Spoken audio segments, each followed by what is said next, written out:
विण दोघातलीही तुटेना या मालिकेचा आजचा म्हणजेच भाग 3 आपण ऐकत आहोत आणि खूपच सुंदर असा भाग इथे आहे. आता जो समर राजवाडे आहे तो त्याच्या ऑफिसमध्ये एका खूप मीटिंगसाठी बसलेला असतो. मीटिंगला बसलेला असतानाच मीटिंग जस्ट सुरू झालेली असते तेवढ्यातच त्याला घरून फोन आलेला असतो त्याच्या काकूचा म्हणजेच की मलिकाचा. आता मलिकाचा फोन का आलेला असतो तर उगाचच आपलं काहीतरी हात फिरवायचा झालेल्या गोष्टीवरती रडायचं वगैरे वगैरे ह्यासाठी ती त्याला म्हणत असते, समर तुला राग आलाय का रे? अंशुमन आयत्या वेळेस अन्विषाचं अन्नप्राशनसाठी बसलेला म्हणून. पण खरंच रे मला माहिती नव्हतं एवढा तू तिच्यासाठी सोन्याचा बाऊल आणलास, एवढं सगळ्यांसाठी सगळं करतोयस. पण खरंच रे काय करू रे मी तरी आता, मला नव्हतं माहिती तो अंशुमन असा ऐन वेळेलाच बसला. त्यावर समर म्हणत असतो, नाही ग काकू असं काय करतेस तू, मला त्याचं काहीच नाही वाटलं. त्यावरच आता मल्लिका मुद्दामूनच तो अपघात झालेला असतो त्याची आठवण करून देत असते. ती म्हणत असते, खरं सांगू का, तुझ्या वाढदिवसाला जर आम्ही आलो नसतो तर आज माझ्या मुलांच्या डोक्यावरचं बापाचं छप्पर गेलंच नसतं आणि ते बापाचं छप्पर गेल्यामुळे मला माझ्या मुलांना हे सगळं काही त्या पद्धतीनेच द्यावं लागतंय. आता इकडे मल्लिका म्हणत असते, काही जरी झालं तरीसुद्धा हे वाक्य जे आहे किंवा ही गोष्ट आहे समरच्या मनामध्ये मी बिंबवतच राहणार आहे असंच इथे ती बोलते. आता इकडे आपल्या स्वानंदी मॅडम मस्त किचनमध्ये गाणं गुणगुणतच स्वयंपाक करत असतात. तेवढ्यातच सुष्मिता तिला म्हणत असते, हे ताई माझ्यासाठी ब्लॅक टी करू ना गं प्लीज, किंवा कॉफी तरी बनव ना गं. त्यावरच ती म्हणत असते, अजिबातच नाही, तुझ्यासाठी लेमन टी चांगला आहे तुझ्या स्किनसाठी. त्यावरच ती म्हणते, पण आता इथून पुढे ना माझं सगळं डाएटचं रुटीन तूच पाहणार आहेस. पण ती हू करते, पण काय झालं ताई तू माझ्याशी का नाही बोलत आहेस? अच्छा कशाला उगाचच तू मला काकूबाई म्हणतेस, मग मी तुझ्याशी कशाला बोलू? अगं ते का, ते मैत्रिणीसमोर सॉरी सॉरी ना गं ताई, मी तर ते विसरले, माझ्या लक्षात नव्हतं. हे बघ मी कान पकडू का, मी उठाबशा घालू का गं ताई, तू माझी लाडाची ताई आहेस ना गं, त्याकरिता सॉरी सॉरी सॉरी गं ताई. असं म्हणूनच मुद्दामूनच सुष्मिता आता तिच्या ताईला मस्का मारत असते. कारण तिच्याकडूनच तर सगळं काही करून घ्यायचं असतं म्हणूनच हा मस्का इथे सुरू असतो. शेवटी किती नाही म्हटलं तरी स्वानंदीचा स्वभाव तुम्ही 2 एपिसोडमध्ये पाहायलाच असेल. ती लगेचच हसायला लागते आणि तिच्या धाकट्या बहिणीला माफ करत असते. इकडे अंशुमन आणि मल्लिका तिच्या खोलीमध्ये असतात. आता अंशुमन म्हणत असतो, आई खरं सांगू का, मला खूप भीती वाटते. तू उगाचच इथे समरदादाला बाजूला करून मला त्या पूजेसाठी बसवलंस आणि अन्विषाचं अन्नप्राशन करायला लावलेलं आहेस. काय गरज होती? आता त्याला किती वाईट वाटत असेल. त्यावरच मल्लिका म्हणत असते, काही एक वाईट वाटणार नाहीये आणि सरळ सरळ सांगून टाक, आईनं सांगितलं होतं म्हणून. आता अंशुमन समरला कसं घोळात घ्यायचं, काय करायचं हे मला चांगलंच माहिती आहे. तू एक काम कर, ती जी काही आश्रमाची जागा आहे ना ती ताब्यात घेण्याचं आणि त्यासोबत ती जागा तुझ्याच थ्रू ते डील होईल ह्या गोष्टी तू जास्त तुझ्याकडे बघ आणि त्यासोबत ह्या गोष्टीकडे तू जास्त लक्ष दे. काही जरी झालं तरीसुद्धा त्या जागेचे पैसे हे तुलाच मिळाले पाहिजेत आणि तूच त्यामध्ये इन्व्हॉल्व असला पाहिजेस असंच मल्लिका म्हणत असते. त्यावरच आता तो म्हणत असतो, मला तर आता खूपच भीती वाटते, दादा त्या जागेवरून कसा बाजूला होईल. आणि तेव्हाच ती म्हणत असते, त्याला बाजूला करायचं नाही कारण ती तर सोन्याची अंडी देणारी कोंबडी आहे, समजलं ना, की तो नाग आहे. कारण इथे अंशुमन म्हटलेला असतो, दादा तर त्या जागेवरती फणा काढूनच बसलेला आहे. इकडे आता रोहन जी काही अधिरा आहे तिची वाट बघतच एका हॉटेलमध्ये येऊन बसलेला असतो. आता जेव्हा ती अधिरा तिथे येते, अधिरा आल्याबरोबरच पाहते तर रोहनचे एक मुलगी दुरूनच फोटो कॅप्चर करत असते. अधिरा खूपच चिडते आणि धावतच आता मॅनेजरकडे जाते आणि म्हणत असते, आत्ताच्या आत्ता त्या मुलीला इथून बाहेर काढायचं आहे.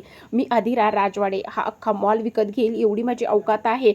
असं म्हटल्यानंतर आता लगेचच इथे ती म्हणत असते, तुझी हिंमत कशी झाली माझ्या बॉयफ्रेंडचे फोटो काढायची. त्यावरच रोहनकडे जाते आणि म्हणत असते, हाय रोहन कसा आहेस. त्यावर तो म्हणत असतो, काय हे अधिरा, असं कोणी वागतं का? त्यासोबत ही कुठली पद्धत आहे त्या मुलीशी असं वागायची? अगं तू माझ्यावर प्रेम करतेस ना, मग असं काय ग हे? त्यावरच ती म्हणत असते, तिची हिंमत कशी झाली माझ्या बॉयफ्रेंडची फोटो काढायची. आणि काय रे, तुला पिंट्या दादाला भेटायचं होतं म्हणूनच मी तुला बोलवत होते, मग तू का बरं आला नाहीस? त्यावरच तो म्हणत असतो, अगं तुझ्या घरचं फंक्शन होतं, साधं तू मला तुझ्या घरी ओळख सुद्धा करून दाखवली नाहीस आणि मग मी तिथं ऐन वेळेला कसा काय येणार होतो. त्यावरच अधिरा म्हणत असते, पण मला ओळख करून द्यायची होती आणि त्याचबरोबर पिंट्या दादा तुला भेटला असता. काय एवढ्या मोठ्या माणसाला तू पिंट्या दादा म्हणतेस? हो हो, तो माझा दादा आहेच तेवढा कूल आणि माझ्यासाठी तो काहीही करू शकतो असंच ती इथे बोलत असते. तर आता इकडे दुसऱ्या बाजूला त्या दोघांचा थोडासा त्या गोष्टीवरून वाद होतो आणि आता रोहन घरी येतो. रोहन थोडासा अस्वस्थ असतो. लगेचच स्वानंदी त्याच्याकरिता पाणी घेऊन आलेली असते. त्याचा अस्वस्थपणा पाहता क्षणी ती त्याला विचारते, काय झाले, एवढा अस्वस्थ का बरं आहेस? त्यावर तो म्हणत असतो, नाही नाही काही नाही, हे बघ आता मी विचारणार तू म्हणणार काही नाही, मी विचारणार तू म्हणणार काही नाही, त्यापेक्षा एकदाच सांगूनच टाक ना काय झालेलं आहे. तर काही नाही ग, हे अधिराचं मला वागणं ना कळतच नाही. तिचं असं म्हणणं होतं की जे आता फंक्शन झालेलं आहे त्या फंक्शनमध्ये मी यायला हवं होतं, पण मला एक गोष्ट सांग, मी तिथे कसं जाणार होतो आणि जाऊन काय करणार होतो तूच मला सांग बरं. अरे हो, मग जायला पाहिजे होतंस ना, कसं जाणार होतो? आत्तापर्यंत तिने मला तिथे कुठेच भेटवलं नाही, काहीच नाही केलं.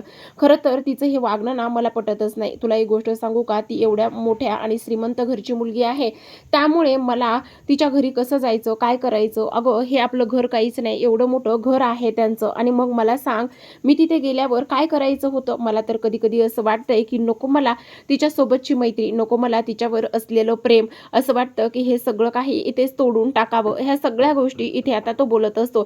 त्यावरच आता स्वानंदी म्हणत असते, अख्खी 2 वर्ष तिला फिरवलंस, अख्खी 2 वर्ष तिच्यासोबत एन्जॉय केलंस, आणि आता म्हणत आहेस की हे सगळं नकोय म्हणून? हा काय प्रकार आहे? आणि त्याचसोबत एवढी तुझी हिंमत वाढलेली आहे का? अजिबातच असं होणार नाही. इकडे मात्र आपल्या आजी अगदीच मजेत असतात, कारण आजींना आज आता इथे एक गोष्ट करायची असते. त्यांनी लगेचच इथे निकिताला फोन केलेला असतो. काय गे, तुम्ही नुसत्या इथे समरच्या मैत्रिणी आहात का? आणि त्याचसोबत इथे तुम्ही फक्त मजाच पाहणार आहात का? तुमचं तुमचं लग्न झालेलं आहे, पण माझ्या समरचं काय? त्याच्या लग्नाचं काहीच बघणार नाही आहात का तुम्ही? नुसत्या मैत्रिणी. आत्ताच्या आत्ता त्याच्यासाठी, समरसाठी मुली शोधायला सुरुवात करायची आहे, आणि जर असं नाही केलं तर ही आजी तुमच्यासोबत कट्टी करणार आहे. आपली दोस्ती तुटली. असं म्हणता क्षणी निकिताला तर आता खूपच मोठं टेन्शन आलेलं असतं. तर आता इकडे सर्वात महत्त्वाची गोष्ट, स्वानंदी आणि रोहनचं बोलणं सुरू असतं. स्वानंदी रोहनचं बोलणं सुरू असताना तिथे स्वानंदीचे बाबा सुद्धा आलेले असतात, कारण इथे तो म्हटलेला असतो की नाही, मला तुझं लग्न झाल्याशिवाय लग्न करायचं नाही, काही जरी झालं तरी सुद्धा तू अगोदर लग्न कर. त्यावरच बाबा म्हणतात, त्याचं अगदीच बरोबर आहे, का म्हणून तुझं लग्न झाल्याशिवाय तो का लग्न करेल? त्यावरच आता इथे स्वानंदी म्हणत असते, बाबा आत्ता माझी 35शी झालेली आहे, आता ह्या वयामध्ये माझ्यासोबत कोण आणि का बरं लग्न करेल? नाही, हे शक्यच नाहीये, असंच इथे आता ती म्हणत असते. पण बाबा म्हणत असतात, हे बघ नक्कीच तुझ्यासाठी सुद्धा कोणीतरी असा त्या वरच्याने पाठवलेला असेल, तू नको काळजी करूस. आणि हे बघ, तो जो बोलतोय ते अगदीच खोटं नाहीये, ते सगळं खरं आहे. त्यामुळे मला सुद्धा असं वाटतंय की इथे आता तुझं लग्न झाल्याशिवाय त्याने लग्नाचा विचार सुद्धा करू नये. काय हो बाबा, तुम्ही पण ह्या गोष्टी बोलतायत, खरंच खरंच काय बोलायचं आता मला कळत नाही. तर इकडे आता समर संध्याकाळी आल्यानंतर मस्त आजीच्या पुढ्यात बसलेला असतो. आजी त्याच्या केसाला मस्त तेल लावून देत असतात.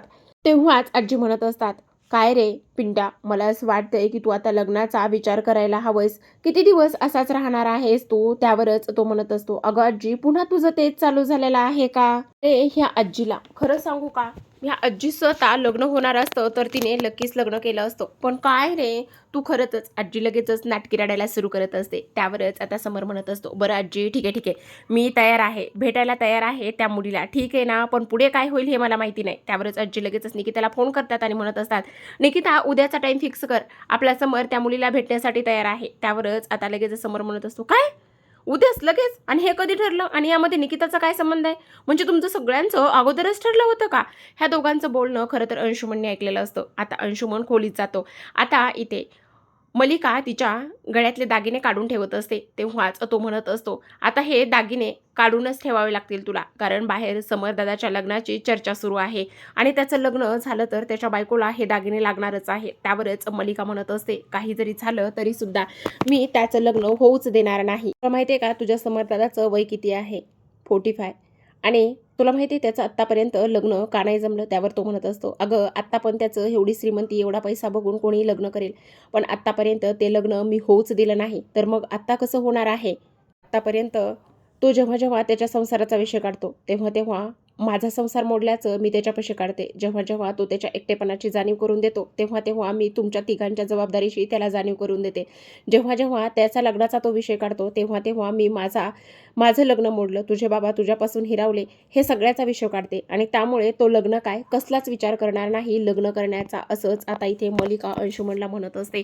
इकडे मात्र मस्त आपली स्वानंदी संध्याकाळी रेडिओवर गाणं ऐकत असते.